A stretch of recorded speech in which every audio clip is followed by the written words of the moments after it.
เอายังเอาแล้วนะเช่นทุกท่านน้องกราบพระอาจารย์มหาบุญเลิศนะคะท่านมากราบนกราบมัสการพระอาจารย์ค่ะกราบกราบแล้วก็ธรรมสวัสดีค่ะแม่ชีค่ะเชิญแม่ชีบรรยายธรรมนะคะ ค่ะทำขึ้นต้นก่อนเนาะนะโมตัสสะภะคะวะโตอะระหะโตสัมมาสัมพุทธัสสะนะโมตัสสะภะคะวะโตอะระหะโตสัมมาสัมพุทธัสสะนะโมตัสสะภะคะวะโตอะระหะโตสัมมาสัมพุทธัสสะปัญญาโลกัสสมิปัจโชโตปัญญาเป็นแสงสว่างในโลกพุทธภาษิตนะคะก็ขอนอบน้อมแด่องค์พระสัมมาสัมพุทธเจ้าผู้ตรัสรู้ชอบด้วยพระองค์เองจนเกิดเป็นพระธรรมคำสั่งสอนให้เราเวนยสัตว์ทั้งหลายได้ประพฤติปฏิบัติตามเพื่อรู้เข้าสู่ถึงความเป็นภรยาสงฆ์จนสืบทอดจนถึงปัจจุบันนี้น้อมเคารพและระลึกถึงคุณบิดามารดาในทุกภพทุกชาติที่ให้กำเนิดธาตุขันธ์เพื่อใช้ในการประพฤติปฏิบัติเจริญตามรอยพระอรหันต์ทั้งหลายน้อมเคารพครูอาจารย์ที่ได้อบรมประสิทธิ์ประสาทวิชาทั้งในทางโลกและทางธรรมน้อมระลึกถึงผู้มีพระคุณทุกท่านที่ได้เมตตาค้ำจุนช่วยเหลือในยามขัดสนให้ผ่านพ้นอุปสรรคไปด้วยดีและก็กราบนมัสการพระอาจารย์มหาบุญเลิศที่ได้ให้โอกาสให้แม่ชีได้มาแบ่งปันธรรมในห้องวิปัสสนาแห่งนี้ขอความเจริญในธรรมแด่ท่านผู้สนใจใฝ่ในธรรมในห้องวิปัสสนาแห่งนี้ด้วยเจ้าค่ะวันนี้แม่ชีจะมาพูดเรื่องไตรลักษณ์กับบุคคลทั่วไปแม่ชีเคยพูดเรื่องไตรลักษณ์หนทางสู่พระนิพพานไปแล้วก็ส่งคลิปอันนี้ไปเผยแผ่ให้ญาติธรรมที่สนใจนะคะเพราะว่าแล้วเขาก็ฟังดูเขาบอกเขาไม่เข้าใจเพราะว่ามันไปพูดเรื่องสภาวะในการปฏิบัติเยอะญาติธรรมนั้นเนี้ยคือเขาไม่มีโอกาสที่ได้ปฏิบัติธรรมเขาก็อยู่ในทางโลกทำงานปกติแต่เขาสนใจในธรรมซึ่งเขาฟังตรงนี้แล้วเขาไม่เข้าใจแม่ชีเอาไตรลักษณ์ไปให้เขาฟังคือแม่ชีก็ลืมว่าพูดอะไรไปบ้างก็ส่งไปโดยที่ไม่ได้ฟังเขาเห็นว่าหัวข้อไตรลักษณ์น่ะมันเป็นหัวข้อที่สำคัญไงที่คนธรรมดาทั่วไปควรจะรู้ด้วยก็ส่งไปปรากฏว่าเขาก็บอกเขาไม่เข้าใจเขาก็ไม่รู้ว่ามันคืออะไรนะแต่แม่ชีก็มาฟังดูอีกทีมันเป็นเกี่ยวกับสภาวะธรรมไอ้วิโมกข์อะไรเนี้ยซึ่งเขาเนี่ยดูแล้วมันไม่น่าเข้าใจหรอกไม่เข้าใจวันนี้ก็เลยมีความคิดว่าน่าจะเอาไตรลักษณ์ที่แบบคนทั่วไปเขาเข้าใจเอามาพูดว่าเป็นยังไงไม่ใช้หลักวิชาการอะไรมากมายไม่ใช้เพราะว่าเราเราก็คิดถึงว่าเขาไม่มีความรู้เรื่องนี้ให้แบบว่าเป็นคำบรรยายที่เขาฟังโดยที่แบบเขาเข้าใจได้อะไรอย่างเงี้ยเนาะวันนี้ก็จะมาพูดว่าไตรลักษณ์กับบุคคลทั่วไปคือคนทั่วไปในที่นี้ก็หมายถึงปุถุชนนั่นแหละที่เขามีศีลมีธรรมที่ก็มีความมุ่งหมายเพียงความเป็นอยู่แบบว่ามีความสงบเรียบร้อยอะไรอย่างเงี้ยถ้าเขามุ่งหมายที่จะแบบสนใจในฝ่ายในธรรมเนี่ยเขาก็มีศีลธรรมอยู่เหมือนกันแต่ศีลธรรมในที่เนี้ยมันก็แบบมีความมุ่งหมายแค่อยู่อย่างสงบเรียบร้อยกับสังคมทั่วไปและมีความเป็นแบบมีความผาสุกในขั้นต้นๆอันเป็นวิสัยของปุถุชนทั่วๆไปนั่นแหละนะอันนี้ไม่ได้หมายถึงว่ามันไม่ได้หมายถึงขั้นการดับทุกข์อะไรหรือการตัดกิเลสอะไรโดยสิ้นเชิงนะจนเป็นพระอริยเจ้าอะไรอย่างเงี้ยซึ่งจริงๆแล้วว่าหน้าที่ของพุทธศาสนาก็คือเป็นตรงนั้นคือจุดมุ่งหมายคือว่าให้คนได้อ่าอะไรก็อะไรดับทุกข์ไปพ้นทุกข์ไปโดยสิ้นเชิงหน้าที่ของพุทธศาสนาตอนนี้พุทธศาสนาเนี่ยมันอาจจะมีคำจำกัดความลงไปสั้นๆว่ามันเป็นวิชาหรือระเบียบปฏิบัติที่จะทำให้รู้ว่าอะไรเป็นอะไรอืมอันนี้ขอใช้คำจากของหลวงพ่อพุทธทาสนะบางทีเราก็คิดไม่ออกแบบหลวงพ่อใช้ผมว่าให้รู้ว่าอะไรเป็นอะไรอย่างถูกต้องอย่างถูกต้องเท่านั้นนี่คำจำกัดความนี้มันเป็นสิ่งที่ควรกำหนดไว้แม่นยำว่าเป็นวิธีที่มันเป็นอุบายอันหนึ่งที่จะทำให้เข้าใจพุทธศาสนาได้โดยง่ายที่สุดมันเป็นอุบายอย่างหนึ่งอันนี้พูดเพื่อว่าให้เขาได้เข้าใจได้ง่ายๆซึ่งพุทธศาสนาที่ พุทธศาสนาที่ใครๆเห็นว่ามันมีเรื่องอะไรมากมายอ่ะหลายสิบหลายร้อยเรื่องนั่นแหละ อืมแต่เราเข้าใจได้ง่ายๆโดยหลักที่ว่ามันเป็นวิชาที่บอกให้รู้ว่าอะไรเป็นอะไรเท่านั้นแหละ จริงๆนะมันไม่ได้อย่าไปนึกถึงปริยัติโอ้ที่เขานึกถึงปริยัติว่ามันมีอะไรเรื่องราวเป็นร้อยเรื่องเขาไม่รู้เรื่องเลยอย่างเงี้ยแต่จริงๆแล้วอะในพุทธศาสนามันมีเรื่องง่ายๆอยู่แค่นี้แหละคือว่าให้รู้ว่าอะไรเป็นอะไรอยู่แค่นั้นให้เราเข้าใจง่ายๆมันเป็นวิชาที่บอกว่าอะไรเป็นอะไรอืมหลักสำคัญมันมีอยู่ว่าถ้าเรารู้จักว่าอะไรเป็นอะไรจริงๆแล้วอะหมายความว่าเราจะต้องรู้ว่าเราจะพึงปฏิบัติต่อสิ่งนั้นๆอย่างไรด้วย เช่นให้เรารู้จักว่าชีวิตเนี้ยมันคืออะไรเออรู้จักหน้าที่การงานของชีวิตอะมันคืออะไรรู้จักที่มาที่ไปจนถึงเบื้องสุดท้ายของชีวิตอย่างเนี้ยเป็นต้นให้รู้ชีวิตมันคืออะไรตั้งแต่เริ่มต้นจนถึงสุดท้ายเนี่ยเราก็จะสามารถปฏิบัติต่อสิ่งต่างๆที่เกี่ยวกับชีวิตให้มันรู้ล่วงไปด้วยดีได้จนกระทั่งรู้ถึงสิ่งที่เรียกว่าพระนิพพานนั่นแหละ คนธรรมดาเขาก็ไม่กล้าพูดคำว่าพระนิพพานเพราะว่าเหมือนตอนที่แม่ชีเมื่อก่อนไม่รู้ธรรมะอะไรเนี่ยคำนี้ไม่กล้าพูดเพราะคิดว่ามันหมายสูงไปไงเนาะเออจริงๆพระนิพพานเนี่ยมันเป็นอันดับสุดท้ายจุดหมายปลายทางของพุทธศาสนานะมันเป็นที่สุดเป็นจุดจบหน้าที่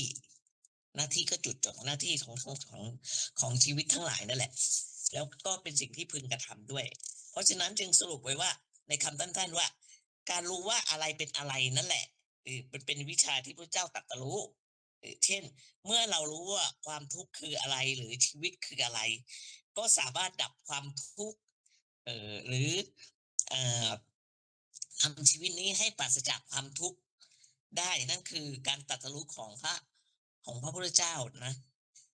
จะมาว่ากันว่าไอ้ที่ว่ารู้อะไรเป็นอะไรนั่นน่ะถ้ากล่าวตามหลักของพุทธศาสนาแล้วเนี่ยมันก็คือรู้ว่าสิ่งทั้งหลายทั้งปวงอ่ะเป็นสิ่งที่ประกอบด้วยลักษณะที่เรียกว่าไตรลักษณ์ไตรลักษณ์เนี่ยเป็นคำที่แบบปุถุชนคนทั่วไปก็ควรจะรู้ด้วยนะคะอันนี้เราคราวที่เราส่งไปมันเป็นเรื่องสภาวะมันไม่ใช่มันคนที่ไม่ได้ปฏิบัติเขาไม่เข้าใจไอ้ลักษณะไตรลักษณ์เนี่ยก็คือลักษณะสามประการซึ่งคนส่วนใหญ่แทบทุกคนอ่ะโดยเฉพาะคนเฒ่าคนแก่ในสมัยก่อนๆเนี่ยไปวัดไปวาเขาจะพูดติดปากเลยสมัยเด็กๆแม่ชีก็ได้ยินคนเฒ่าคนแก่พูดนะอันนี้จังทุกขังอนัตตานะแต่บางทีเขาก็พูดว่าเกิดขึ้นตั้งอยู่แล้วดับไปเขาพูดคำเนี้ยเขาจะรู้กันถ้าจะตอบคำถามว่าอะไรเป็นอะไรให้ถูกต้องกันจริงๆแล้วมันก็ตอบง่ายมากเลยก็คือทุกสิ่งทุกอย่างนะมันเป็นอนิจจังทุกขังอนัตตานั่นแหละไอ้ที่ว่าอะไรเป็นอะไรนะมันเป็นความจริงของสิ่งทั้งปวงอนิจจังเนี่ยมันแปลว่าไม่เที่ยงมันมีความหมายว่าสิ่งทั้งหลายทั้งปวงอ่ะมันเป็นสังขารมันมีเหตุปัจจัยปรุงแต่งมีลักษณะที่มันเปลี่ยนแปลงอยู่เสมอไม่มีความคงที่ตายตัวยังไงก็เปลี่ยนถ้าเราจะเอาคงที่ตายตัวมันไม่ได้อยู่แล้วมันไปต้านทานกฎธรรมชาติไม่ได้อันที่สองคือทุกขังเนี่ยมันแปลว่าทุกมีความหมายว่าสิ่งทั้งหลายทั้งปวงอ่ะมันเป็นสังขารเนี่ยมันมีลักษณะเป็นทุกข์มันมองดูแล้วเป็นที่น่าสังเวชมันทำให้เกิดความทุกข์ใจอะไรอย่างเงี้ยนะแล้วก็มีถ้าผู้มีความเห็นมันทำให้ทุกข์ใจแก่ผู้มีความเห็นอย่างแจ่มแจ้งแล้วในสิ่งนั้นอันที่สามคืออนัตตาแปลว่าไม่ใช่ตัวตนมีความหมายว่าทุกสิ่งทุกอย่างทั้งประเภทที่เป็นสังขารและไม่ใช่สังขารมันไม่มีความหมายแห่งความเป็นตัวเป็นตนไม่มีความหมายหรือลักษณะอันใดที่จะทำให้เราถือเป็นหลักได้ว่ามันเป็นตัวตนถ้าเราเห็นอย่างแจ่มแจ้งชัดเจนถูกต้องอย่างนี้แล้วความรู้สึกที่ว่าไม่มีตัวตนเนี่ยมันจะเกิดขึ้นมาเองในสิ่งทั้งปวงแต่เราไปหลงเห็นหรือหลงสำคัญว่าเป็นตัวเป็นตนไงเพราะความไม่รู้เนี่ยมันตามความเป็นจริงมันก็ว่าอะไรเป็นอะไรอยู่นั่นเองนั่นแหละไม่รู้ว่าอะไรเป็นอะไร ก็ขอให้รู้ว่าไอ้สามประการนี้คืออนิจจังทุกขังอนัตตาเนี่ยเป็นคำสอนที่พระพุทธเจ้าเนี่ยทรงสั่งสอนมากที่สุดมากกว่าคำสอนทั้งปวงมากกว่าคำสอนปวงอันนี้อนิจจังทุกขังอนัตตาเป็นคำสอนเป็นโอวาทที่สอนมากที่สุดในบรรดาคำสอนทั้งหลายจะทำการรวบยอดอยู่ อยู่ที่การเห็นอนิจจังทุกขังอนัตตาทั้งนั้นแหละว่าบางทีก็กล่าวโดยตรงๆด้วยคำว่าอนิจจังทุกขังอนัตตาบางทีก็พูดเป็นโวหารอย่างอื่นนะแต่ใจความแสดงความจริงอย่างเดียวทั้งนั้นก็คือแสดงให้รู้ว่าสิ่งทั้งหลายทั้งปวงเป็นอนิจจังทุกขังอนัตตาไม่หนีจากตรงนี้ไปเป็นคำสอนที่มากที่สุดด้วยที่พระพุทธเจ้าสอนมากที่สุดนี้ว่าโดยละเอียดก็คือว่าอนิจจังนี่มันแปลว่าไม่เที่ยงเนี่ยมันมีความเปลี่ยนแปลงอยู่เสมอเนี่ยข้อนี้ก็พอจะเข้าใจได้นะทุกคนส่วนใหญ่แล้วมันเปลี่ยนแปลงอยู่เสมอยิ่งมีการแบบในการแม้กระทั่งเราศึกษาในด้านวิทยาศาสตร์อะไรเนี่ยพวกสสารอะไรต่างเนี้ยเขาก็ยังบอกว่าสสารก็มีการเปลี่ยนแปลงอยู่เสมอเป็นสภาพจริงของสสารและกำลังและพลังงานมันก็ยังจะช่วยให้เราเข้าใจได้มากขึ้นว่าให้เห็นว่าสิ่งทั้งหลายเปลี่ยนแปลงอยู่เสมอจริงๆนะคำสอนคำเนี้ยจริงๆแล้วอนิจจังเนี่ยมันมีเป็นคำสอนที่มาก่อนพุทธศาสนาอีกนะเพราะศาสนาอื่นเขาก็บอกว่ามันเป็นอนิจจังแต่ว่าเขาก็ไม่ได้ขยายความถึงความไม่เที่ยงให้มันลึกซึ้งเหมือนพระพุทธเจ้าเรามันไม่ลึกซึ้งว่ามันเป็นอนิจจังยังไงแต่เขาบอกว่ามันเป็นอนิจจังอันนี้คำว่าทุกขังเนี่ยมันก็แปลว่าดูแล้วสังเวชใจอะไรเงี้ยมันก็เป็นคำสอนก่อนพระพุทธเจ้าอีกนะเหมือนกันทุกขังแต่ก็ไม่ลึกซึ้งเหมือนกันคือมันไม่ได้ประกอบไปด้วยสมมติฐานไม่ชี้วิธีดับที่สมบูรณ์จริงๆได้นะเพราะยังไม่รู้จักตัวความทุกข์อย่างเพียงพอเท่ากับการตรัสรู้ของพระพุทธเจ้ามันก็ไม่รู้แต่ว่ามันมีอนิจจังมีทุกขังแต่ว่ามันไม่ลึกซึ้งเท่าพุทธศาสนาของเราแต่นี้ตัวอนัตตาเนี่ยมันมีความหมายว่าเป็นตัวไร้ตัวตนที่แท้จริงนั้นมันมีสอนแต่ในพุทธศาสนาเท่านั้นไม่มีในศาสนาอื่นเพราะศาสนาอื่นน่ะเขาเน้นในเรื่องอัตตาด้วยให้บอกชีวิตมันเป็นอัตตาแต่ศาสนาพุทธเราเนี่ยจะบอกว่า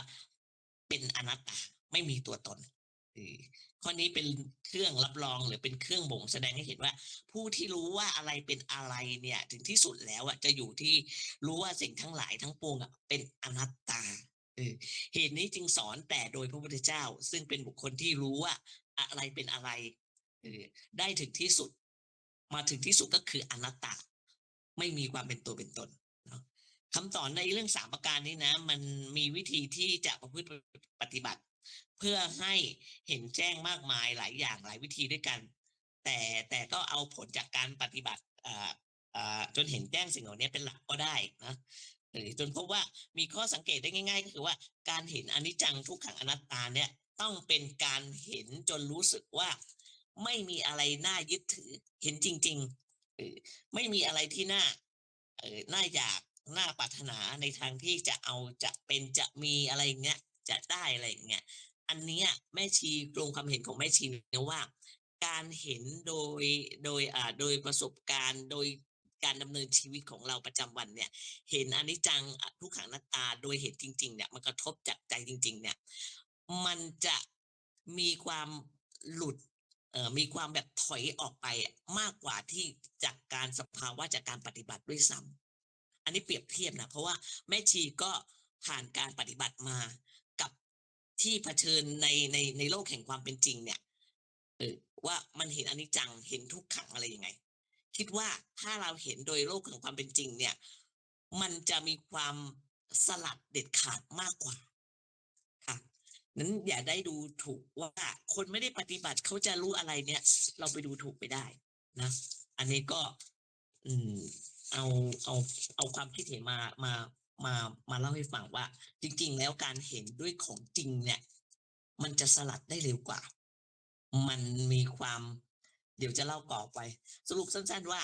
มันไม่มีอะไรน่าเอาหน้าเป็นไม่มีอะไรอย่างนั้นเนี่ยมันเป็นอันนี้มันเป็นความหมายที่กระทัดรัดที่สุดเลยคือเห็นอนิจจังทุกขังอนัตตาก็คือว่าไม่มีอะไรน่าเอาหน้าเป็นไม่มีอะไรอย่างนั้นแม้คนที่ไม่เคยได้ยินคำว่า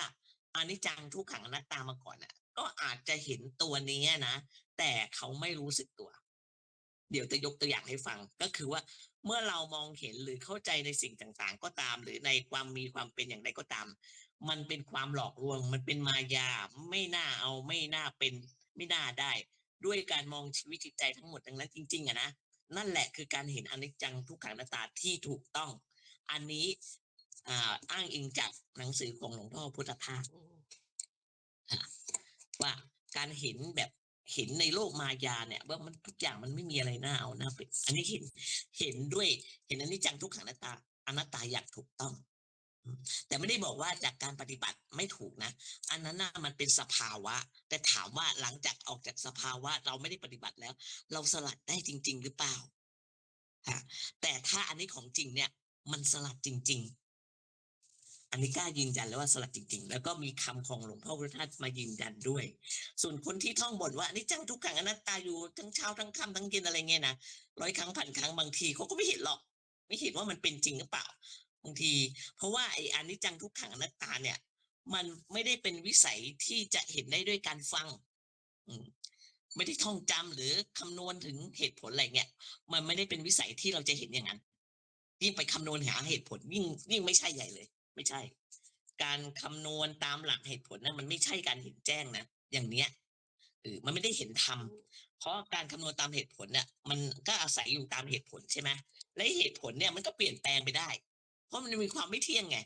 สรุปแล้วมันก็ไปอยู่ในความไม่เที่ยงมันก็เปลี่ยนแปลงไปได้อยู่แล้วเนาะอันเนี้ยก็เรียกว่ามันยังไม่ใช่ถ้าคำนวณตามเหตุผลเนี่ยมันต้องอาศัยเหตุผลอะไรอย่างเงี้ยมันไม่ใช่สิ่งนั้นมันเพราะว่าเหตุผลมันก็เปลี่ยนไปด้วยเปลี่ยนไปโยกเยกไปตามเหตุผลเนี่ยอย่างนั้นถึงไม่ใช่การเห็นธรรมที่แท้จริงอ่ะจึงไม่อาจจะเห็นได้ด้วยการคำนวณตามเหตุผลแต่ต้องเห็นแจ้งด้วยความรู้สึกอยู่ในใจที่แท้จริงคือเห็นด้วยใจจริงอืมเห็นด้วยใจจริงเจอจริงๆกระทบจริงๆแล้วมันไงมันก็เข็ดขยาดอันเนี้ยมันใช่ถ้าตามสภาวะที่เราปฏิบัติมันยังไม่ได้ทำให้เราเข็ดขยาดนะนี่ขอยืนยันเลยอันเนี้ยใช่ฉะนั้นอย่าไปดูถูกว่าคนที่ไม่ได้ปฏิบัติเขาจะไม่นู่นไม่นี่อะไรไม่ใช่นะฮะยกตัวอย่างเช่นบุคคลที่ยกตัวอย่างให้ดูว่าบุคคลที่พิจารณาสิ่งใดสิ่งหนึ่งที่ทำกันแบบที่มันเจอความเจ็บปวดให้แก่ตนเองเนี่ยนะคือจากการที่เขาไปหลงรักอะไรเนี่ยไปเจอความเจ็บปวดอย่างสาสมเนี่ยไปหลงแบบตัวอย่างเช่นตัวอย่างของแม่ชีกันแล้วกันที่แม่ชีป่วยเป็นมะเร็งเนี่ยมันเกิดจากอะไร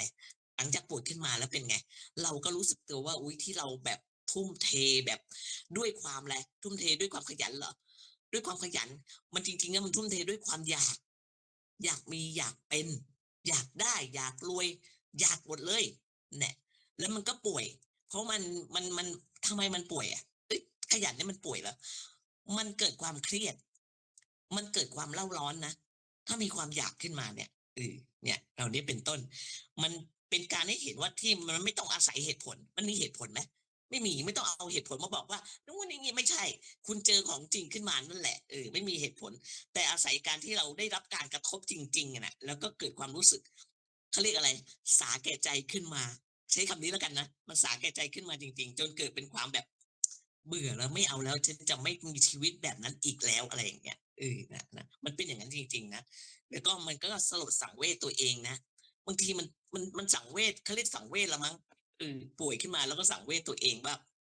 เห็นผู้คนที่เขาป่วยแล้วก็ไปรับยาในโรงพยาบาล มันก็สังเวชใจนะรวมทั้งตัวเราเองด้วยเนี่ยอย่างนี้เขาเรียกว่าเห็นธรรมไหมเห็นทุกข์มันก็เห็นธรรมนั่นแหละเห็นแจ้งนี่แหละเห็นอนิจจังทุกขังอนัตตานี่เห็นวิธีนี้โดยจริงๆไม่ใช่สภาวะธรรมที่เราเห็นว่าเป็นธาตุเป็นขันธ์มันเป็นธาตุไม่มีตัวตนอันนั้นน่ะแน่ใจแล้วว่าสลัดจริงๆเหรอยังไม่ได้หรอกขอบอกเลยเพราะว่าแม่ชีก็ผ่านตรงนั้นมาแล้วเหมือนกันดังนั้นจึงเชื่อว่าทุกคนเนี่ย ที่มีสติปัญญาตามปกติแล้วเมื่อได้ผ่านสิ่งต่างๆในโลกเนี่ยพอสมควรนะอายุก็เยอะแล้วเนี่ยนะมันก็ย่อมมีโอกาสที่เผชิญกับอารมณ์ต่างๆในโลกนี่แหละจนเกิดความรู้จักสิ่งไอ้เหล่านี้อย่างถูกต้องว่ามันเป็นมายามันเป็นเพียงมายาเป็นความหลอกลวงไหมหลอกลวงคว้าอะไรคว้าของเปล่าว่างเปล่าว่าจะทำเงินได้อะไรนะสุดท้ายเจอแต่ความว่างเปล่านั่นแหละมันก็เห็นอย่างนั้นแหละทำให้เกิดรู้สึกว่ามันถอย มันไม่หลงไหลไม่เข้าไปอีกแล้วอันนี้ถอยจริงๆมันเกิดแก่ใจมันสาแก่ใจตัวเองอันเนี้ยคำหลวงพ่อพุทธทาสท่านก็ยืนยันแล้วมันตรงกับความที่แม่ชีเคยเจอเหตุการณ์ตรงนี้มาแล้วด้วยนะการเห็นแจ้งทำนองนี้อาจเลื่อนสูงขึ้นไปตามลำดับได้นะจนกว่าจะถึงอันดับสุดท้ายซึ่งเป็นเรื่องที่ใหญ่ที่สุดในพุทธศาสนาคือการปล่อยวางของสิ่งทั้งปวงเนี่ยที่เรียกว่าการเห็นอนิจจังทุกขังอนัตตาเนี่ยของบุคคลเหล่านั้นอย่างแท้จริง เห็นอย่างจริงๆอันนี้ก็มาพูดให้ บุคคลทั่วไปเขาให้รู้ด้วยว่าถึงแม้เขาจะไม่ได้ปฏิบัติมันก็ไม่ใช่ว่าเขาจะไม่เห็น ไม่ใช่ว่าเขาจะไม่เห็นในสิ่งเหล่านี้ส่วนผู้ที่จะเอาแต่ไอ้ท่องอนิจจังทุกขังอนัตตาเนี่ยหรือพิจารณาอย่างเนี้ยอยู่วันยังค่ำเนี่ยก็มันไม่เกิดความรู้สึกจริงๆมันไม่ได้เห็นจริงๆไงเพราะถ้าเรายังไม่รู้สึกว่าถอยหลังออกไปเนี่ยถอยคือไม่อยากเอาอะไรไม่อยากเป็นอะไรเนี่ยไม่อยากยึดถืออะไรเนี่ยคือยังไม่เห็นตรงเนี้ยนะมันยังไม่ใช่ลงเขาไว้ว่าเห็นมันต้องเห็นว่าเห็นจนรู้สึกว่ามันไม่มีอะไรที่น่าเอาน่าเป็นเลยนะต้องเจอตรงจริงต้องเจอจริงๆถ้ามาท่องว่าอนิจจังทุกขังอันนี้เป็นอนิจจังทุกขังอนัตตาพูดลอยๆยังไม่ใช่มันต้องจิตมันต้องรู้สึกถอยถอยออกมาสลัดออกมานั่นแหละประมาณนั้นนะอันนั้นถึงจะเห็นของจริงนี้พุทธศาสนามีคำหนึ่งที่รวบยอดคำว่ามันมีคำหนึ่งคำว่าสุญญตาพวกเราคงเคยได้ยินแล้วซึ่งมันแปลว่าความว่างทีนี้คำว่างในที่นี้ก็คือมันว่างจากความหมายแห่งความเป็นตัวเป็นตนน่ะคำนี้มันกินรวบยอดไปทั้งอนิจจังทุกขังอนัตตาด้วยอืมที่ว่าว่างอย่างนี้มันหมายถึงว่าว่างจากสาระที่เราเข้าไปยึดเออที่ยึดเอาด้วยกำลังใจทั้งหมดทั้งปวงว่าเป็นของเรานั่นแหละเอออันนี้พิจารณาให้เห็นว่าไอ้สิ่งทั้งปวงมันว่างจากความหมายหรือสาระที่ควรจะเข้าไปยึดนั้นน่ะมันเป็นตัวพุทธศาสนาที่แท้จริงคือความว่างนี่แหละว่างจากว่างจากสาระที่เราไปยึดมันเป็นหัวใจมันใจความสำคัญมันเป็นจุดศูนย์กลางของการปฏิบัติตามหลักพุทธศาสนาที่แท้จริงคือเห็นความว่างเมื่อรู้แจ้งว่าทุกสิ่งทุกอย่างเนี่ยมันว่างจากตัวตนแล้วทำไมก็เรียกว่ารู้พุทธศาสนาโดยถึงที่สุดคือรู้ว่าอะไรเป็นอะไรมันเป็นอะไรจนถึงที่สุดมันจะถอยมารวมที่คำว่าว่างจากตัวตนเมื่อมันรู้แล้วอ่ะมันเห็นอนิจจังทุกขังอนัตตามันก็จะถอยออกมารวมเป็นว่าว่างจากตัวตนคำเดียวมันก็เป็นการเพียงพอแล้วที่จะรวมคำว่าอนิจจังทุกขังอนัตตาเมื่อเห็นอนิจจังทุกขังอนัตตามันก็จะว่างจากความเป็นตัวเป็นตนเนี่ยเอาไว้ด้วยเสร็จสับเลยเมื่อมันไม่เที่ยงมันเปลี่ยนแปลงอยู่เสมอใช่ไหมมันก็ไม่มีส่วนไหนที่มันจะยั่งยืนถาวรหรอกมันก็เรียกว่าว่างได้เหมือนกันมันไม่เที่ยงมันมีอะไรไม่มีอะไรเที่ยงแท้ถาวรอันเนี้ยมันก็ว่างได้เหมือนกันเมื่อเต็มไปด้วยลักษณะที่พิจารณาดูแล้วว่ามันสังเวชใจอ่ะมันเป็นทุกข์อ่ะก็แปลว่าเออว่างจากส่วนที่เรามันว่างจากส่วนที่เราไปยึดถือไหมมันเห็นทุกข์แล้วมันก็ไม่ยึดถือมันก็เป็นว่างเมื่อพิจารณาดูว่าไม่มีลักษณะไหนที่จะคงทนถาวรเป็นตัวของมันเองได้เนี้ยเพียงแต่สักว่ามันเป็นธรรมชาติที่มันเป็นไปเนี่ยหรือตั้งอยู่ในลักษณะของกฎเกณฑ์ธรรมชาติคือไม่มีคือมันก็ไม่มีตัวตนของมันอยู่เงี้ยมันก็เรียกว่าว่างจากตัวตนเหมือนกันมันก็เป็นสุญญตาเหมือนกันสรุปแล้วไงอันนี้จังทุกขังอนัตตามันก็ทำให้เกิดความว่างจากตัวตนได้รวมความว่าลักษณะที่เห็นว่าว่างจากความเป็นตัวตนหรือว่างจากความหมายที่สมควรแก่บุคคลใดบุคคลหนึ่งจะมอบกายถวายชีวิตเนี่ยนะมันก็เรียกว่าเห็นความว่างที่มันเป็นใจความสำคัญของพุทธศาสนาถ้าบุคคลใดเห็นความว่างของสิ่งทั้งปวงเนี่ยดังนี้แล้วก็จะเกิดความรู้สึกที่เรียกว่าไม่น่าเอาไม่น่าเป็นไม่น่ามีอะไรทั้งนั้นเนี่ยขึ้นมาทันทีในสิ่งต่างๆมันเหมือนจะอันนี้ความรู้สึกเนี่ยก็ได้อธิบายได้แบบอย่างชัดเจนเพราะว่ามันมีประสบการณ์ตรงนี้ไหมไม่น่าเอาคือแบบที่เราขวนขวายที่จะทำเพื่ออะไรจริงๆเขามองว่าเราขยันไม่ใช่พวกความอยากมีอยากเป็นยอมรับมาเลยว่ามันอยากมีอยากเป็นมันอยากรวยนั่นแหละมันอยากรวยแล้วเป็นไงตอนหลังมันก็ป่วย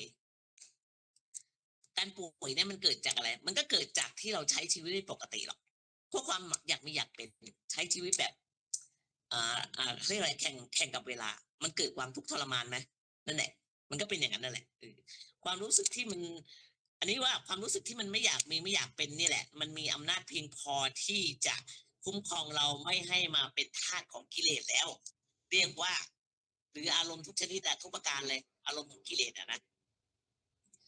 นี้บุคคลชนิดนี้จึงไม่สามารถที่จะทำชั่วอะไรได้อีกหลวงพ่อยืนยันว่าบุคคลที่เ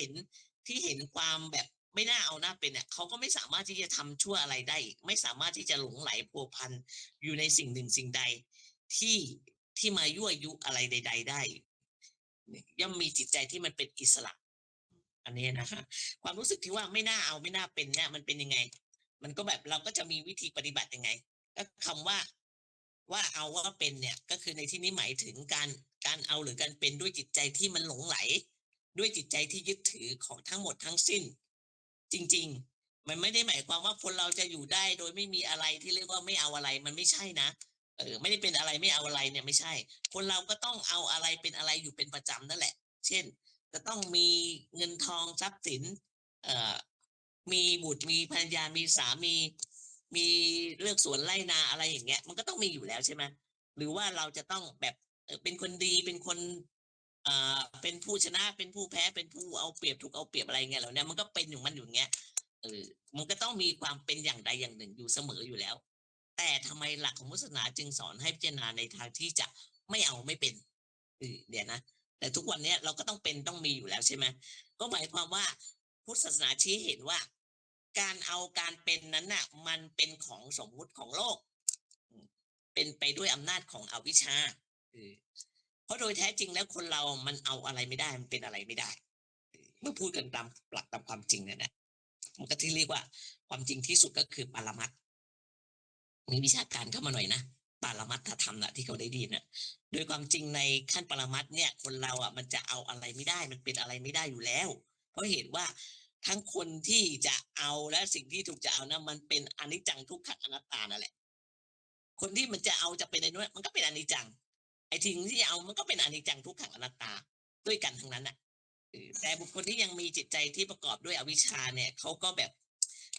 ไม่เห็นอนิจจังทุกขังอนัตตาว่ะเขาก็ต้องมีความรู้สึกเราจะเอาเราจะมีเราจะเป็นมันเป็นเรื่องธรรมดาอันเนี้ยมันก็ช่วยอะไรไม่ได้นะแต่ความรู้สึกว่าแต่ความรู้สึกว่าเอาว่าเป็นเนี่ยให้ได้ทำให้เกิดความหนักหรือความทุกข์ขึ้นมาความทุกข์ทั้งหลายมันต้องเกิดจากการเอาการเป็นนั่นแหละให้เราสังเกตดูนะอยากมีอยากเป็นเนี่ยอยากเอาอยากเป็นความอยากอย่างใดอย่างหนึ่งอยู่ในตัวมันเนี่ยคืออยากไม่ให้สิ่งที่ตนกำลังเอาเนี่ยหรือกำลังเป็นเนี่ยมันสูญหายไปอันนี้มันเป็นความทุกข์ไหมเมื่อไม่มีความทุกข์อันใดที่มันเกิดจากสิ่งอื่นนอกจากความอยากมีอยากเป็นไม่มีความทุกข์เลยไอ้ความอยากมีอยากเป็นนี่แหละมันเป็นความทุกข์อยากมีอยากเป็นอยากได้รวมเรียกว่าความอยากสำคัญหรือตัณหาการที่อยากก็เพราะไม่รู้ว่าสิ่งนั้นเป็นสิ่งที่ไม่ควรอยากมันอยากเพราะมันไม่รู้นะเพราะสำคัญผิดสำคัญผิดตั้งติดมาตั้งแต่ในท้องโดยสัญชาตญาณนั่นแหละหลวงพ่อพระอาจารย์ชยสาโรน่ะเขียนข้อความในเพจแม่ชีเขาไปอ่านบอกว่าอย่าบอกว่าเด็กเป็นผ้าขาวหลวงพ่อบอกไม่ใช่เด็กไม่ได้เป็นผ้าขาวเพราะว่าเด็กเนี่ยเวียนว่ายตายเกิดมาไม่รู้กี่ภพกี่ชาติไม่ใช่ผ้าขาวนะคะพระอาจารย์ชยสาโรบอกอย่างนี้นะคนเราเกิดมาในโลกนี้ตั้งแต่เด็กเล็กๆแล้วก็รู้จักอยากรู้จักทำตามความอยากแล้วก็เกิดผลอย่างใดอย่างหนึ่งขึ้นมาใช่ไหมตรงตามที่อยากบ้างไม่ตรงบ้างถ้าตรงก็เป็นไงก็อยากต่อไปอีกยิ่งทำให้มากขึ้นไปอีกถ้าไม่ได้ตามที่อยากก็ดิ้นรนไปทำอย่างอื่นต่อไปจนกว่าจะได้ตามที่อยากเนี่ยก็สังเกตดูเราก็เคยเป็นอย่างนี้มาแล้วจึงเป็นเหตุให้ลงมือทำต่อไปเรื่อยๆแล้วก็ทำไปเรื่อยๆจนกว่ามันจะได้ตามที่อยากลงมือทำมันไปก็ได้ผลอย่างหนึ่งอย่างใดอย่างหนึ่งมาก็เป็นวงกลมเป็นกิเลสนั่นแหละอันนี้เขาเรียกว่าวัฏฏะสงสารแท้จริงมันเป็นแท้จริงนะของการเวียนวนของสามสิ่งคือหนึ่งความอยากสองกระทำด้วยความอยากสามได้ผลอย่างใดอย่างหนึ่งไม่สามารถหยุดความอยากต่อไปได้ก็วนลงไปอันนี้ก็เป็นวัฏฏะสงสารไม่ได้หมายถึงเกิดชาติโน้นชาตินี้อะไรนะอันนี้ในที่นี้หมายถึงว่ามันเป็นวัฏฏะเลยต้องเอาแบบเลยต้องแบบอยากอย่างใดอย่างหนึ่งต่อไปเรื่อยๆเป็นวงกลมก็ประกอบด้วยสามตัวเนี่ยไม่มีสิ้นสุดหนึ่งความอยากสองกระทำตามความอยากแล้วก็ได้ผลอย่างใดอย่างหนึ่งขึ้นมาบางทีก็ไม่ได้ตามที่อยากก็ได้คนเราเนี่ยมันต้องทนทุกข์ทรมานอยู่ในวงกลมอย่างนี้นั่นแหละถ้าอยากจะออกจากวงกลมนี้ก็เป็นอันว่าพ้นจากความทุกข์โดยสิ้นเชิงมันต้องออกจากวงกลมนี้ไอ้วงกลมอยากสามอย่างเนี่ย เออไม่ว่าผู้นั้นจะเป็นยาจกเข็นใจเศรษฐีเป็นกษัตริย์จักรพรรดิเทวดาพรหมอะไรก็แล้วแต่เนี่ยก็ล้วนตกอยู่ในวงกลมเนี้ยหมดเลยโดยไม่มีสิ้นสุดก็จะเห็นได้ว่าศีลธรรมหรือจริยธรรมไม่สามารถจะแก้ปัญหาอย่างนี้ได้ต้องพึ่งหลักธรรมชั้นสูงของพุทธศาสนาเข้ามาแก้ไขในเรื่องนี้โดยเฉพาะเราจะเห็นว่าความทุกข์นั้นมาจากความอยากถูกแล้วความอยากมี3อย่างนะ1กามตัณหามันเกิดจากตัณหา3อย่างเนี่ยกามตัณหาคืออยากได้ในสิ่งที่ตนรักใคร่พอใจไม่ว่าจะเป็นรูปรสกลิ่นเสียงอะไรก็แล้วแต่เนี่ยสัมผัสก็ได้แต่เป็นสิ่งที่เราไปหลงรักหลงใคร่หลงพอใจนั่นแหละเรียกกามตัณหาอันที่สองอยากที่สองก็คือภาวะตัณหาคือความอยากเป็นอย่างนั้นอยากเป็นอย่างนี้ที่ตนอยากเป็นอยากจะเป็นอะไรอยากจะเป็นคนรวยอยากจะเป็นเศรษฐีนั่นแหละอันที่สามอย่างที่สามคือวิภาวะตัณหาคือความอยากไม่ให้เป็นอย่างนั้นอยากไม่ให้เป็นอย่างนี้อันนี้ก็อยากนะอยากอยากไม่ให้จนเงี้ยไม่อยากจนอะไรเงี้ยเนี่ยก็เป็นความอยากความอยาก3เนี่ยเป็นเหตุให้เกิดทุกข์เพราะเมื่อมีความอยากที่ไหนมันก็มีความร้อนใจที่นั่นแหละอยากรวยร้อนใจก็เร่งทำงานมันเกิดจากความร้อนใจทั้งนั้นแหละนั่นแหละมันเมื่อมีความอยากก็ย่อมมีความทุกข์ยากตามส่วนของมันมาได้ผลมาแล้วก็จุดอยากไม่ได้ยังอยากต่อไปอีกก็ต้องมีความร้อนต่อไปอีกเพราะยังไม่เป็นอิสระจากความอยากยังเป็นทาสของความอยากอีกต่อไปนะเพราะเหตุนี้แหละจึงกล่าวเลยว่าคนชั่วทำชั่วเพราะอยากทำชั่วมันก็เป็นความทุกข์ตามภาษาคนชั่วแม้คนดีอยากทำดีก็มีความทุกข์ตามแบบคนดีไม่ได้บอกว่าให้เลิกทำดีนะแต่การทำดีมันก็เป็นปัญหาก็ต้องทำความเข้าใจอีกแบบหนึ่งในที่นี้จะชี้เห็นว่าความทุกข์นั้นน่ะมันมีอยู่หลายระดับชั้นละเอียดจนคนธรรมดาทั่วไปเข้าใจไม่ได้เหมือนกันจำต้องอาศัยสติปัญญาของบุคคลประเภทเดียวกับพระพุทธเจ้าเลยแหละชี้เห็นว่าเราจะพ้นจากความทุกข์โดยสิ้นเชิงด้วยลำพังเพียงทำความดีอย่างเดียวนั้นไม่ได้ยังต้องทำอะไรบางอย่างที่ยิ่งหรือเหนือไปกว่าการทำความดีขั้นหนึ่งได้แก่การทำจิตให้หลุดพ้นไปจากการเป็นทาสของความอยากทุกชนิดนั่นเองให้หลุดพ้นไปจากความอยากทั้งหลายนี้เป็นใจความสำคัญของพุทธศาสนาซึ่งไม่มีศาสนาใดมาเทียบได้มาเทียบได้เพื่อทำความเข้าใจต่อไปจนกว่าจะถึงที่สุดเพื่อการเอาชนะความอยาก3ประการนี้ก็เป็นการหลุดพ้นความทุกข์หรืออยู่เหนือความทุกข์โดยประการทั้งปวงทีนี้ก็มาถึงปัญหาที่ว่าเราจะกำจัดความอยากหรือระงับความอยากให้ได้หรือตัดรากเหง้าของความอยากให้สิ้นเชิงเนี่ยจะทำยังไงเพราะว่าตัวอย่างมันทำให้เราทุกข์ไงเราจะทำยังไงดีคำตอบก็คือว่าเกิดจากการพิจารณาให้เห็นอนิจจังทุกขังอนัตตาจนมองเห็นว่าไม่มีอะไรที่น่าจะเอาน่าจะเป็นไม่มีอะไรที่จะแบบมันไม่มีอะไรที่น่าเอาน่าเป็นซึ่งเมื่อเอาหรือเป็นเข้ามันจะเราพิจารณาดูว่าถ้าเราเอาเราเป็นเข้ามันจะโยนความทุกข์ชนิดใดชนิดหนึ่งมาใส่เราไหมขอให้ตั้งปัญหาขึ้นมาอย่างเงี้ยเนี่ยอยากจะทำอะไรอยากจะเป็นเนี่ยถามดูว่ามันจะมีความทุกข์โยนมาใส่เราไหมคิดว่ามันมีการได้การมีการเป็นเนี่ยชนิดใดบ้างที่เราไปได้ไปมีไปเป็นเนี่ยจะไม่โยนความทุกข์ความหม่นหมองชนิดใดมาแก่เราหมายความว่าคนนั้นน่ะได้ไปมีไปเป็นอะไรเข้าด้วยอำนาจของความอยากซึ่งเป็นต้นเหตุของความทุกข์ดังกล่าวแล้วนั่นเองลองคิดดูว่า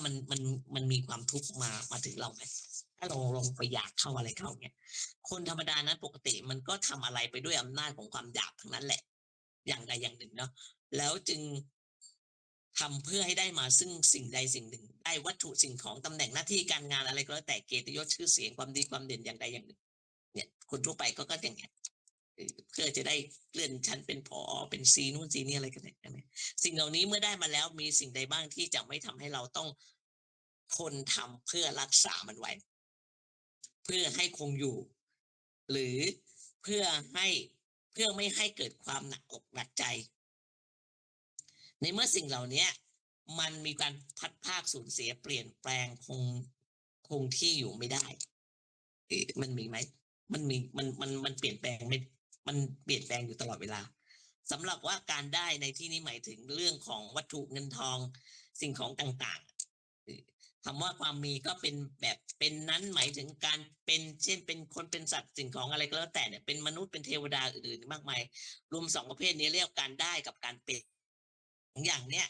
ได้อะไรหรือเป็นอะไรบ้างที่จะไม่นำมาซึ่งความหนักอกหนักใจ อืมขอให้เราคิดดู อันนี้เป็นอุบายที่ให้เราคิด เช่น การได้เงินทองมาโดยทั่วไปแล้วมันก็มาคนทั่วไปก็จะมองเป็นเรื่องสบายอกสบายใจเย็นอกเย็นใจนะแต่ว่ามันมีอีกทางนึงว่ามันมีความหนักอกหนักใจวิตกกังวลในการเก็บรักษาอย่างเงี้ยมีไหมก็มีความหวงแหนในทรัพย์สินที่ตัวเองได้มานะมีเห็นเยอะไม่ใช่เห็นเยอะก่อนจะตายก็ยังเป็นห่วงทรัพย์สินตัวเองที่มีอยู่กลัวลูกหลานเอาไปผ่านก็มีหรือการได้บุตรได้ภรรยาได้สามีเนี่ยเห็นว่ามันมีความเบากายเบาใจมาให้หรือมีภาระมาให้อันนี้ให้พิจารณาเอาการได้เป็นนั่นเป็นนี่ในตำแหน่งหน้าที่การงานที่สุดแล้วเกียรติยศชื่อเสียงอะไรก็แล้วแต่เนี่ยเป็นการได้มาซึ่งความสงบร่มเย็นหรือได้มาเพื่อเป็นภาระให้เราพิจารณาเอานี้โดยในนี้อาจจะเห็นได้โดยง่ายแก่บุคคลทั่วไปล้วนแต่นำมาซึ่งภาระและหน้าที่อย่างใดอย่างหนึ่งไม่ว่าจะเป็นเกียรติยศชื่อเสียงเลื่อนตำแหน่งเป็นผอ.ก็มีหน้าที่ที่จะเพิ่มขึ้นมาเป็นภาระขึ้นมาแต่ก็จะเห็นได้ว่าเพราะเห็นว่าสิ่งทั้งหลายทั้งปวงล้วนแต่เป็นภาระเพราะความไม่เที่ยงเปลี่ยนแปลงเป็นทุกข์เป็นอนัตตาของมันนั่นเองเราได้อะไรมาก็จำต้องจัดการกับสิ่งนั้นๆในลักษณะที่ว่าให้มันคงอยู่กับเราให้เป็นไปตามใจเราให้เป็นประโยชน์กับเราแต่ในสิ่งนั้นตามปกติมันเป็นสิ่งไม่เที่ยงมันเป็นทุกข์มันเป็นอนัตตาใช่ไหม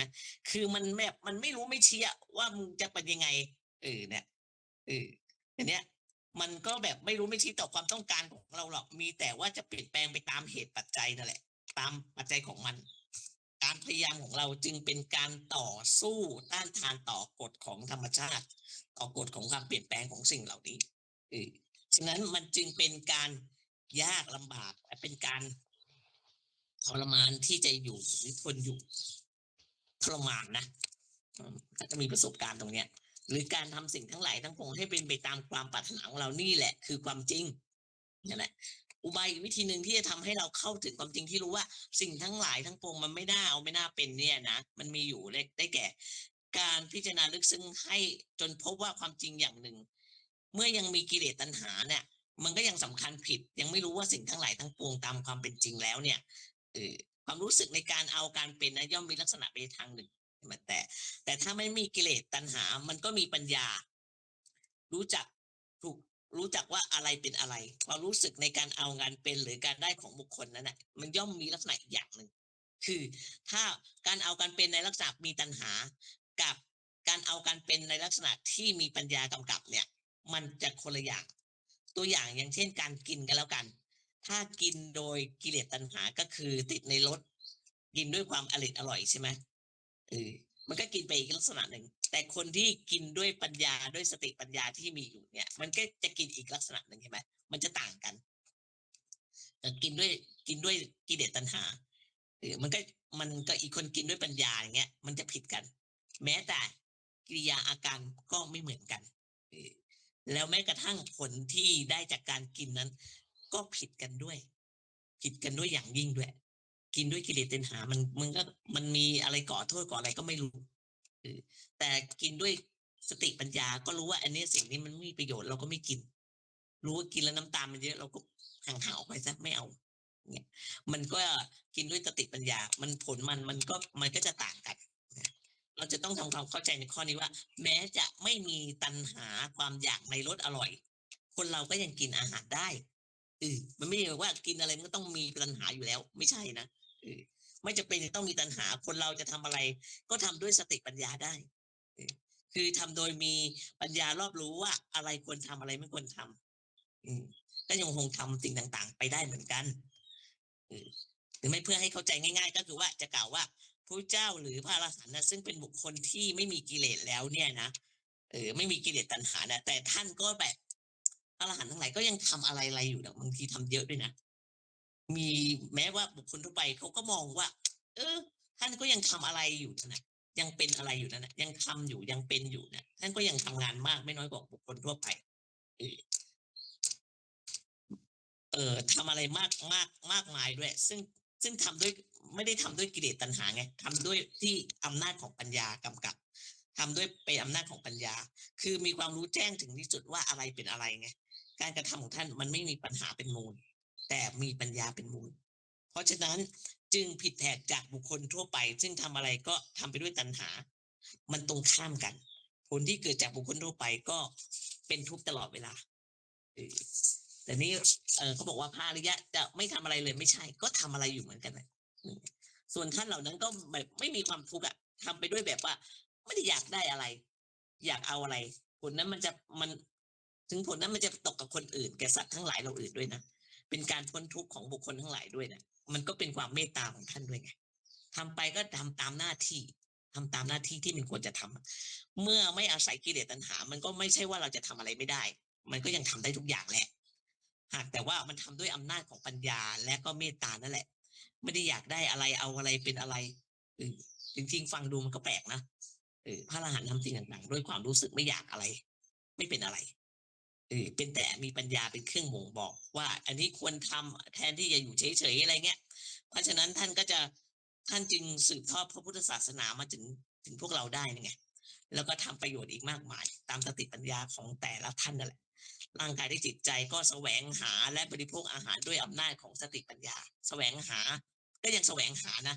แล้วก็บริโภคอาหารด้วยอำนาจของสติปัญญาไม่ได้แสวงหาบริโภคด้วยกิเลสตัณหาเหมือนแต่ก่อนแต่ก่อนมันก็แสวงหาด้วยอำนาจของกิเลสตัณหาไงมันก็จะเกิดความรุ่มร้อนอยู่นั่นแหละเมื่อเราหวังว่าจะเป็นผู้พ้นทุกข์เนี่ยตามรอยพระอรหันต์ทั้งหลายเราก็ควรจะฝึกฝนในการที่จะทำอะไรลงไปด้วยอำนาจของปัญญาอย่าไปทำด้วยอำนาจของกิเลสเช่นถ้าเราเป็นคนศึกษาเล่าเรียนหรือประกอบอาชีพการงานก็ทำไปด้วยความรู้สึกผิดชอบชั่วดีว่าเป็นสิ่งที่ควรทำและทำให้ดีที่สุดด้วยความเยือกเย็นเท่าที่สติปัญญาจะอำนวยให้ก็ทำไปตามปกติแต่ถ้าทำไปด้วยตัณหาหรือความร้อนใจเนี่ยมันก็จะร้อนใจตั้งแต่ตอนทำหลังกำลังทำแล้วมาทำเสร็จแล้วก็ยังร้อนใจแต่ถ้าทำด้วยอำนาจของปัญญามันก็ไม่ร้อนใจไงตั้งแต่ก่อนทำขณะทำอยู่ทำเสร็จแล้วผลมันก็ย่อมแตกต่างโดยสิ้นเชิงคือทำด้วยความร้อนใจด้วยกิเลสตัณหามันจะไม่ใช่มันจะมีความร้อนรุ่มอยู่ตลอดแต่ถ้าทำไปเรื่อยๆตาม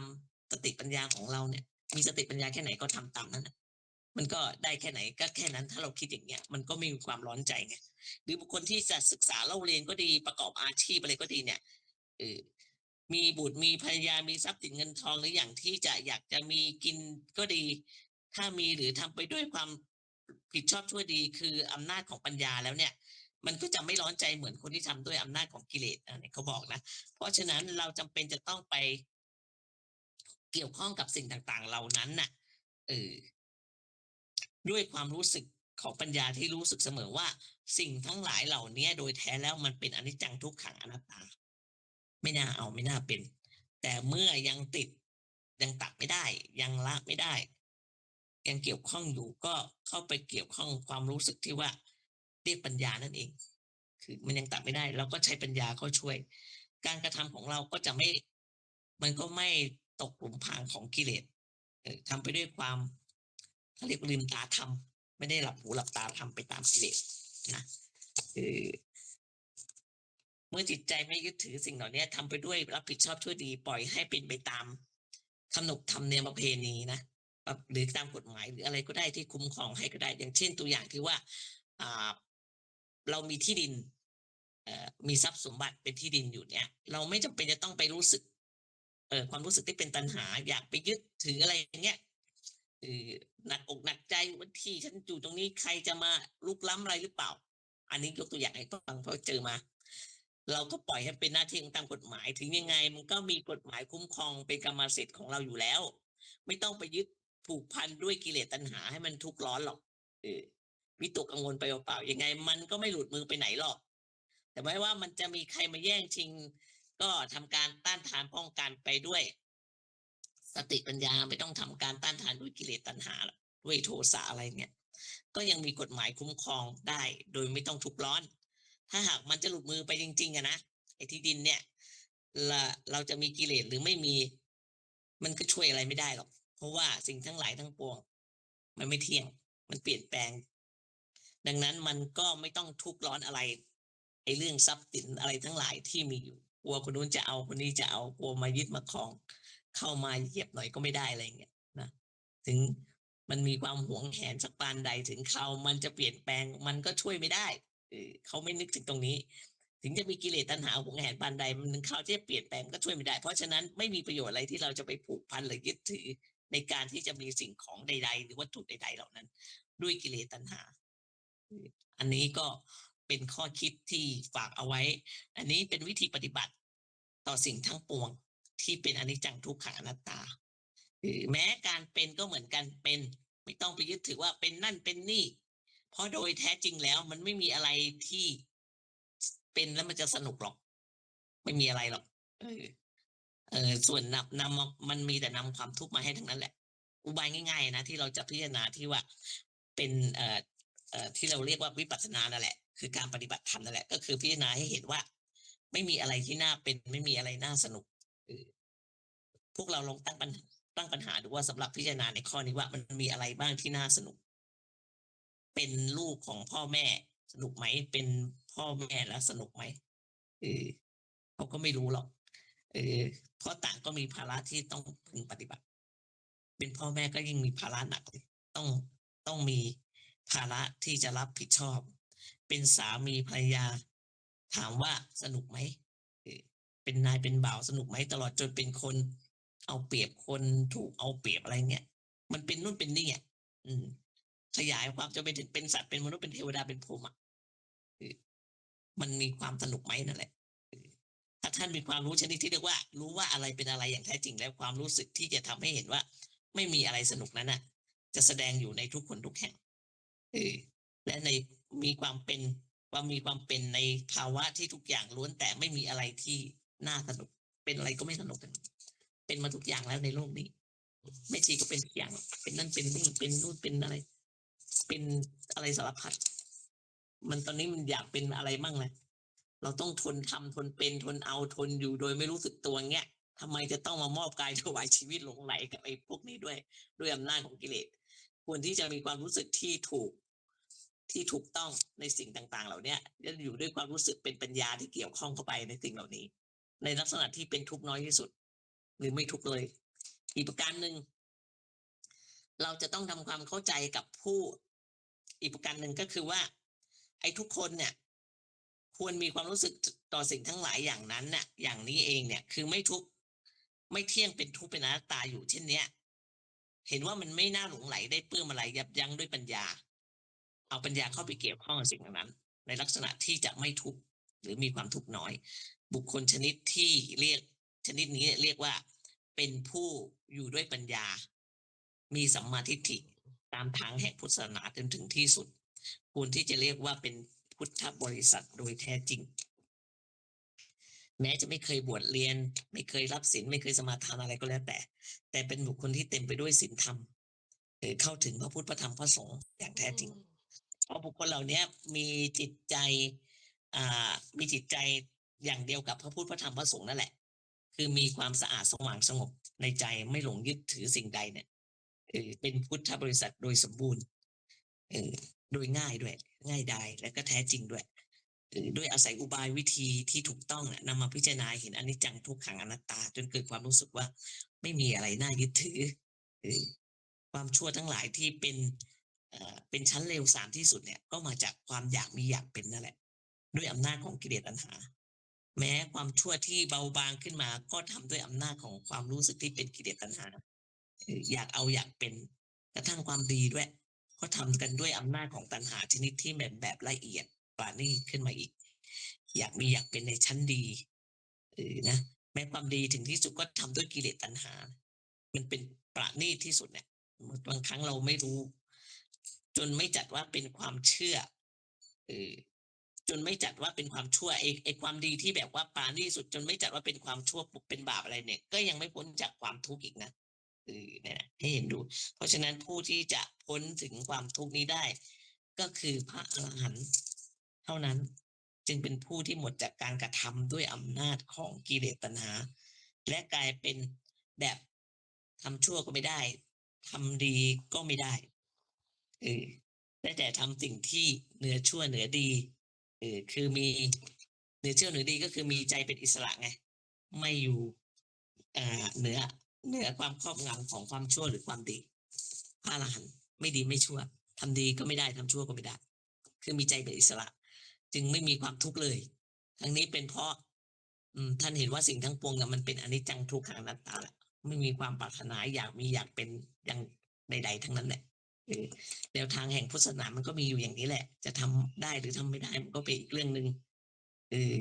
แต่ว่าจะทำได้หรือไม่ได้ตามแนวทางพุทธศาสนามันก็มีอยู่อย่างเงี้ยมันไม่เปลี่ยนแปลงนะแนวทางพุทธศาสนามันไม่ได้เปลี่ยนมันเปลี่ยนไม่ได้นะจะปรารถนาหรือไม่ปรารถนาก็แล้วแต่มันเป็นแนวทางพ้นทุกข์มันก็มีอยู่อย่างเนี้ยพอเมื่อละความชั่วแล้วความดีทำเต็มเปี่ยมจิตมันก็ยังหม่นหมองอยู่นะด้วยกิเลสมันมีกิเลสชั้นปราณีตอยู่ก็ไม่รู้จะดับยังไงใช่ไหมนอกจากพยายามศึกษาในชั้นที่อยู่เหนืออำนาจของกิเลสหรืออยู่เหนือการที่เราจะไปอยากได้อยากมีอยากเป็นในสิ่งที่ชั่วหรือดีก็ตามมันต้องไม่มีความอยากต้องไม่มีความอยากโดยสิ้นเชิงเท่านั้นจึงมันจะพ้นทุกข์โดยแท้จริงก็สรุปว่าพุทธศาสนาเนี่ยคือหลักวิชาและก็ระเบียบวิธีปฏิบัติให้รู้ว่า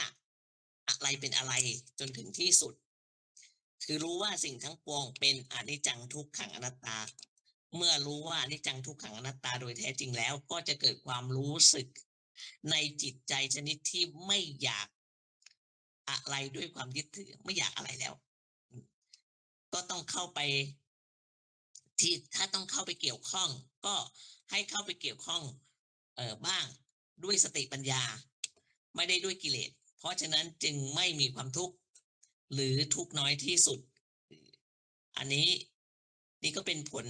ของการเห็นแจ้งในความเป็นอนิจจังทุกขังอนัตตาซึ่งสรุปในหลักที่ว่าสิ่งทั้งหลายทั้งปวงมีลักษณะที่ไม่น่ามอบกายถวายชีวิตเพื่อจะมีจะเป็นแต่ประการใดเลยเอวังก็มีด้วยประการฉนี้สาธุท่านไหนอยากจะถามมั่งอันนี้มันเป็นไตรลักษณ์สำหรับบุคคลทั่วไปซึ่งไม่อาศัยสภาวะธรรมหรือหลักวิชาการใดๆเพราะแม่ชีส่งไปแล้วเขาบอกเขาไม่รู้เรื่องอันเนี้ยมันก็เป็นความผิดของเรา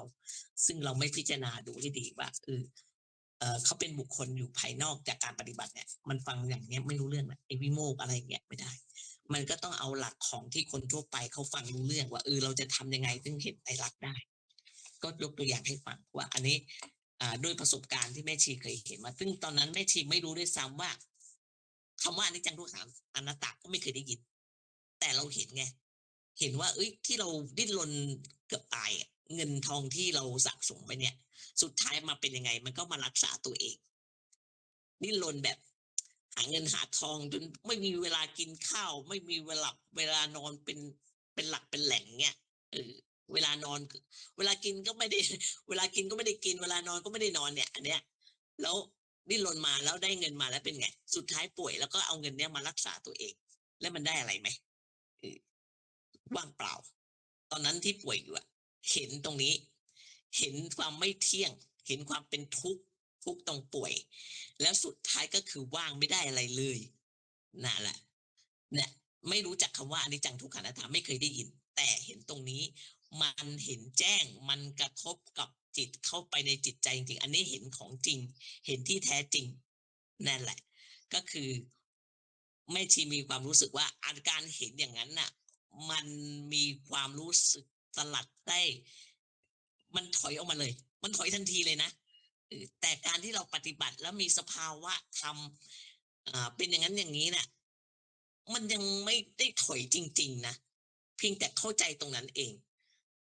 เหมือนที่เราเอามือไป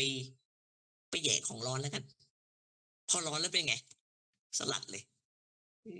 แต่ที่เราปฏิบัติเนี่ย ตามรูปแบบยังไม่ได้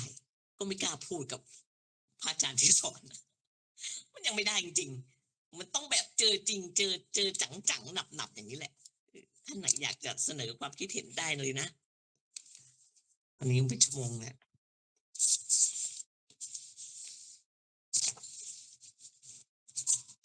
มีท่านไหนอยากสนทนาก็ได้ค่ะ ว่าท่านไหนเคยเห็นอนิจจังทุกขังอนัตตาเป็นประสบการณ์ไหมประสบการณ์อนิจจังทุกขังอนัตตาที่เราเจอจริงๆไม่ทีเจอจริงๆมาแล้วแล้วก็จากการปฏิบัติ